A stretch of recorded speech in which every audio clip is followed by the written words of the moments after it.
He is a dear friend. He is my mentor. He taught me how to be a leader. I am who I am today because he's got guidance and support.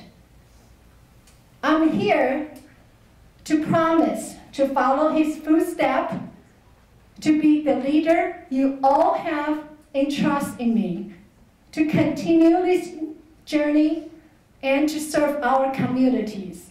Ladies and gentlemen, let's give a big round of applause to welcome AREAA National Chairman, Mr. Jin Park.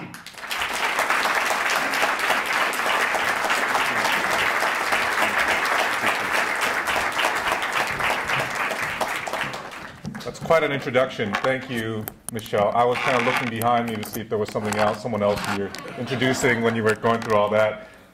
Whenever someone says you've been in the business for more than 20 years, you always kind of feel a little bit, I don't know, older, I guess. It's great to be here in Arizona, and great to see a lot of great friends, old friends and new friends. And I was talking about Judy. We used to do some stuff with NAR years ago. Nice to see you once again. And I always love coming to a nice golf course like this. But usually you're playing golf, not eating lunch. But it's really a lovely setting.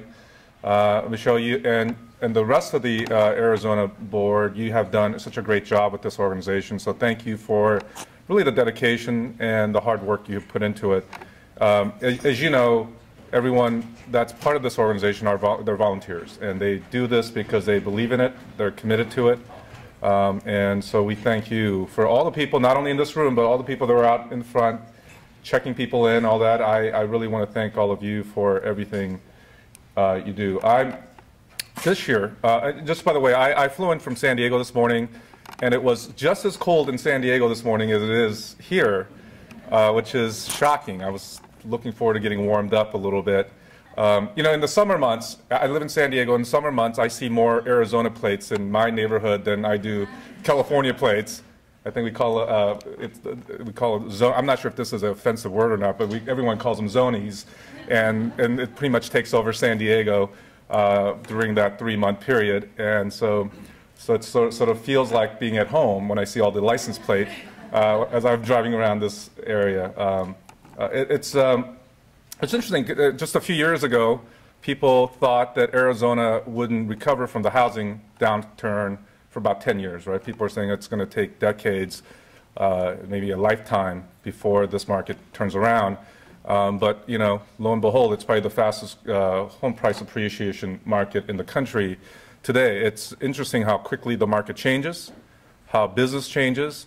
And so I think what I'm always excited to see is when I meet and am around great business leaders and entrepreneurs that you all are, because you're making the difference, I think, here, turning this community and the real estate market around. So congratulations to all of you for making that happen.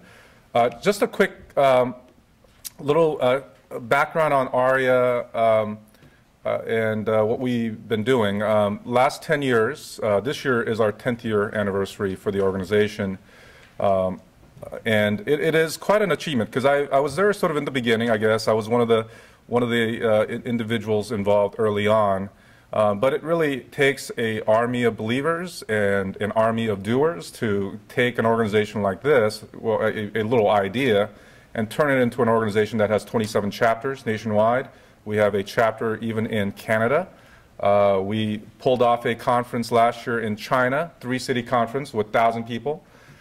We have been in trade missions to tons of different countries throughout the world. The last one was in Paris, which we still haven't quite figured out how Asian Real Estate Association goes to Paris for a trade mission, but it was a good opportunity to have a write-off, I guess, for a vacation.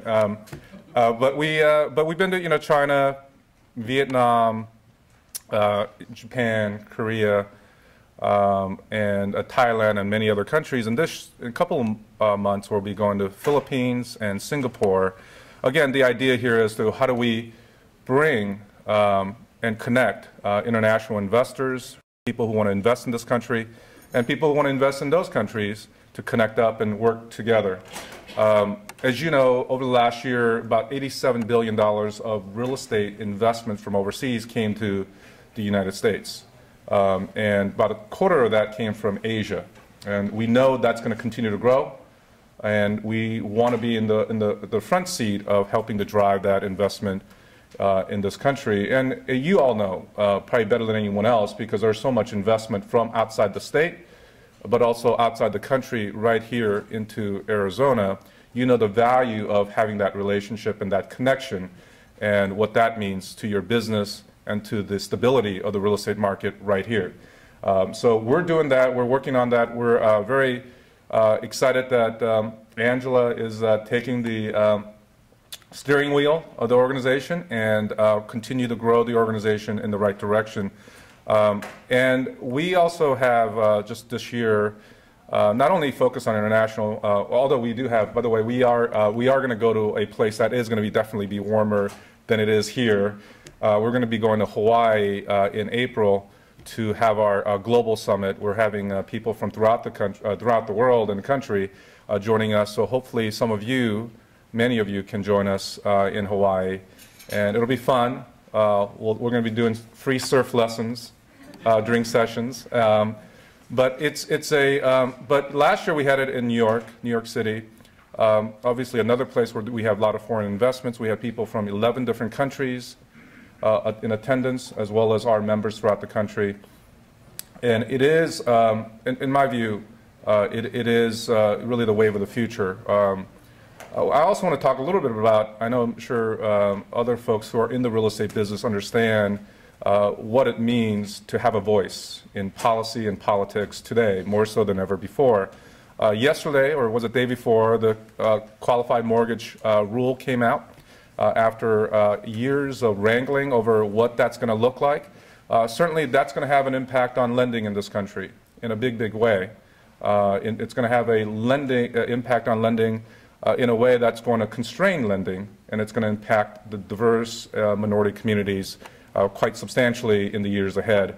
And so we are, as an organization, we want to make sure that our voice is heard. I spent, just by way of quick background, I saw a little flashing of my background up in the screen and kind of reminiscing about the old days. A couple of decades ago, I worked as a lobbyist in Washington, D.C., and worked on housing issues, low-income housing issues, affordable housing issues, economic development issues. And in those days, I remember very few people that looked like me walked the halls of Congress and kind of made our voices heard. And that's why I think it's important for all communities to step up and be heard and to be represented, because the changes that are taking place today in Washington, in the state houses, in the local community, municipalities, are having dramatic our business, but really at the end of the day, it has a dramatic impact on wealth creation and has a dramatic impact on home ownership in this country. So one of the things that we're focused very extensively on is advocacy, having our voices be heard, ensuring that opportunity for our community at large, but the Asian American community specifically, is sustained and retained for the future generation.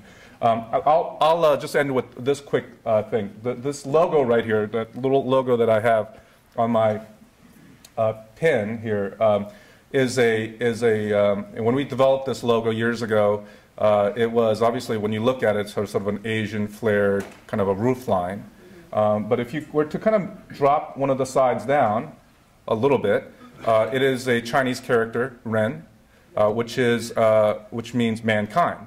The idea of shelter and opportunity is something that's common among all the communities, among mankind, and that's something that we have to protect as an association, as community of real estate practitioners, and as individuals who believe in the future. So with that, it's really great to be here, great to be a part of this lovely installation event.